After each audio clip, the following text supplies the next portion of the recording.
Hello, this is Jennifer McCran, and today we're going to be having an introduction to hermeneutics. What is hermeneutics? It comes from the Greek word interpretation. Biblical hermeneutics is simply the study of how we understand and interpret the Bible. When people read the Bible, they don't all automatically read it the same way. Hermeneutics helps us decide what rules or guidelines we're using when we try to understand what a passage means. But why should we learn hermeneutics? We need to learn hermeneutics because reading the Bible isn't as simple as just reading words on a page. The Bible was written in different times, cultures, and languages, and its meaning can be misunderstood if we ignore that context. Hermeneutics teaches us how to interpret Scripture accurately so we can understand what God originally intended, connect it to the rest of the Bible, and apply it faithfully to our lives today. But what are the four major types of biblical hermeneutics? There are four major types of biblical hermeneutics that have risen throughout history, although only the first is widely accepted today amongst evangelical churches. The literal interpretation. This approach seeks out the plain meaning of a biblical text. Moral interpretation. This approach supposes to reveal the ethics behind any text. The allegorical interpretation viewed the biblical narratives as having a secondary level of meaning, and anagogical interpretation, and the focus here was on the messianic prophecies and the study of the last days. What is the literal interpretation? The plain meaning of the text. It seeks the plain meaning of Scripture. It does not mean everything is interpreted literally. The meaning is shaped by language, genre, and context, and it's widely accepted in evangelical Christianity. Literal interpretations look for what the author intended to communicate, not for symbolism or hidden meanings. An example, "You are the light of the world." We're not literal light bulbs.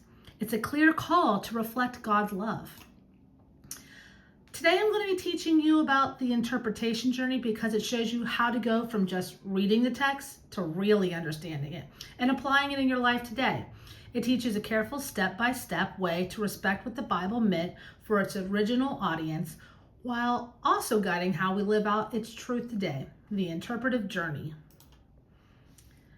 Step 1, we need to understand the original meaning, grasping the text in their town.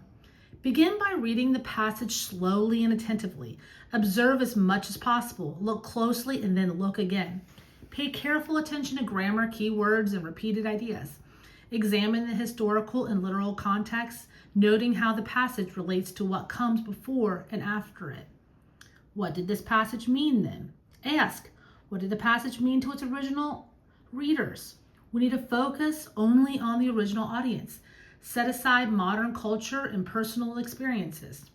We need to identify who the readers were, what was happening in their lives, what God was communicating to them, and why. Step 2, we need to observe the differences. Measure the width of the river to cross. How are they different from us? We can ask, what is different between the original audience and us today? And recognize the distance between their world and ours. This helps us avoid forcing modern ideas into the text. Observe the text. We need to read the passage carefully, look closely and repeatedly, not keywords, grammar, and structure.